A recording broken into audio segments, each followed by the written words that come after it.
House of Cards is the original Netflix original. When it first started in 2013, it was universally praised. I personally loved the first couple of seasons, but ever since season 3, I've felt like the show has gone to a weird place. Not necessarily bad, but the problems became, more prevalent. For most of the video, I'll be spoiling the first 4 seasons, but I'll try to keep season 5 vague. When I talk about specific spoilers, I'll let you know. If you've never seen the show or need a quick recap, it starts out following Frank and Claire Underwood, played perfectly by Kevin Spacey and Robin Wright. Frank is the majority whip in Congress and feels cheated by the sitting president, who went back on a promise to appoint Frank Secretary of State. What follows is 2 seasons of Frank getting revenge on President Walker through a series of convoluted schemes. Like I said before, the first couple of seasons are very good, but they do lay the foundation for everything that goes wrong with House of Cards in later seasons. Those first couple of seasons set up what the show is about thematically, mainly the theater of politics and the unquenchable thirst for power that politicians have. House of Cards sets up a world where ruthless pursuit of power always triumphs over intelligent policymaking, moral decisions, or the desire to use power as a means to attain anything else. The fact that every action Frank and Claire take is theater is shown throughout the series, from the fourth wall breaks to the beautifully composed shots to how the characters actually act. Should we talk about Aiko? Oh, God, why would we want to do that? That's why we're meeting. Oh, right. Real talk, real action. That's what you're all about, isn't it? It's all very consistent and runs through every layer of the show, which is something that I love. The problems these themes bring are evident after Frank becomes president at the end of season 2. The first couple of seasons were so compelling because Frank had a mission, something he wanted to accomplish that was easy for us to see. In the 3rd season, Frank no longer has anywhere to climb, he's president. And that's a problem because, according to Frank, I believe in power even more, for its own sake. Gore Vidal once wrote that power is an end to itself. So, for a lot of the 3rd season, we're stuck watching Frank try to pass a piece of legislation that he's only interested in because it may bolster his legacy. The legislation is a means to an end much further down the line, not an end in and of itself. And that's the big problem that appears again in the 5th season. House of Cards may treat power as an end, but power is really a means to an end. To even his fiercest critics, Donald Trump wants to use his power at least to bully Nordstrom when they're mean to his daughter so she can keep selling handbags. Season 3 highlighted the problem with treating power as an end goal rather than as a means. Once Frank becomes president and achieves the highest power he can, the show loses steam. Season 3 drifted into the minutiae of policymaking, very off-brand, because Frank wanted to build a legacy. But a legacy takes decades to come into focus, so it's impossible for the audience to measure how close Frank is to his goal. And this is just my personal opinion, the writing staff struggled to make policymaking as interesting as Frank's power-grabbing escapades. It's like West Wing, but everyone's evil and nobody's funny.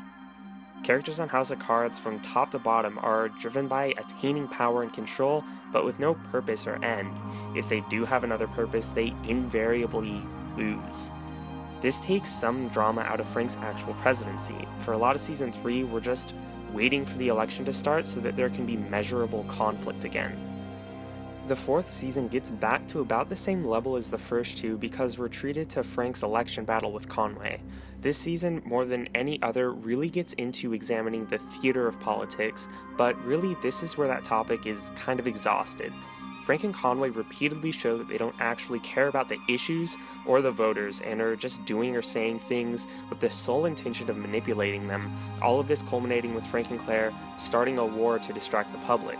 There is no greater form of political theater or public manipulation than that. This is part of the problem with the 5th season.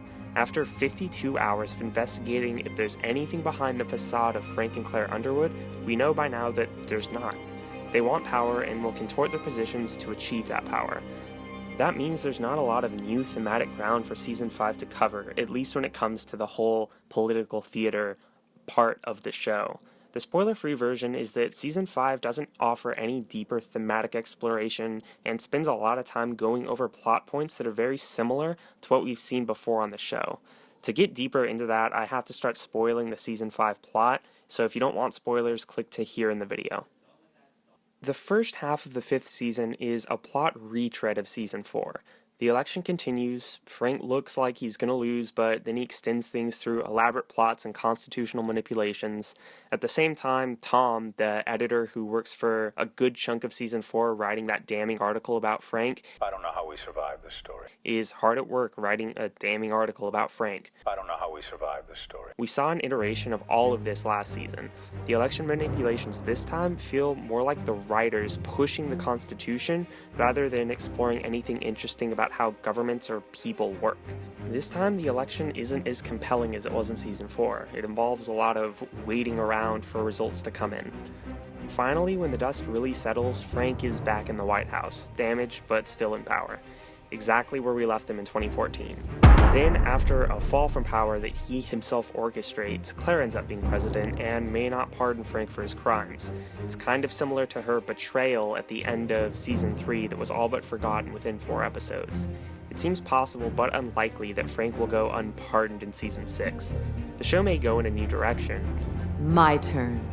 But it has refused to do that before. This is the third problem with House of Cards, to go along with the fact that it's begun to repeat storylines and thematic beats, and how it uses power as an end and not a means. It's that there are Marvel movie level stakes. And what I mean by that is, in the Marvel universe, the characters are in constant danger, but to audience members, they really aren't. We know that not only will none of the heroes die, but they won't even fail in their mission. It would have made a lot more sense for Ultron to end with them being forced to drop the little city and kill thousands instead of millions, especially with how the movie was a lead-in for Civil War. But Marvel didn't do that because not only can the characters not die, but they can't fail either, and we as audience members know that they can't. It's the same for Frank. Claire leaves him at the end of season 3, but it's more of a temporary inconvenience than a massive blow. Frank never has an adversary take out an important ally. When he is betrayed, the situation is resolved within a couple of episodes. He takes no real lasting damage, and another minor season 5 spoiler coming, there isn't much reason to believe the season 5 ending will change much of that. Season 5 itself certainly didn't. The article in season 4 was built up as something that could destroy Frank. I don't know how we survived this story. But it ends up just being a blip on the radar. It took another full season of digging for the journalists to have any real impact on Frank, and it looks like it still won't have mattered much. So, how does House of Cards fix its misuse of power, repeated storylines, and lack of stakes? By pushing the Underwoods into full-on authoritarian leaders. In my opinion, this is where the show should have gone in its 3rd season, but it's still possible to do here. Obviously, it could prove me wrong in season 6 and go in a different direction. But assuming it doesn't, the show could easily position the Underwoods to control things from both inside the government and the private sector. This way, the show can push the characters' obsession with power and political theater to the absolute limits, push the plot into new territory, and potentially give Frank and Claire actual stakes. At the very least, it could make their pool of allies smaller so that any time they're betrayed or one of their allies falls, it's actually more impactful to the Underwoods, rather than just the minor inconveniences that we've had before.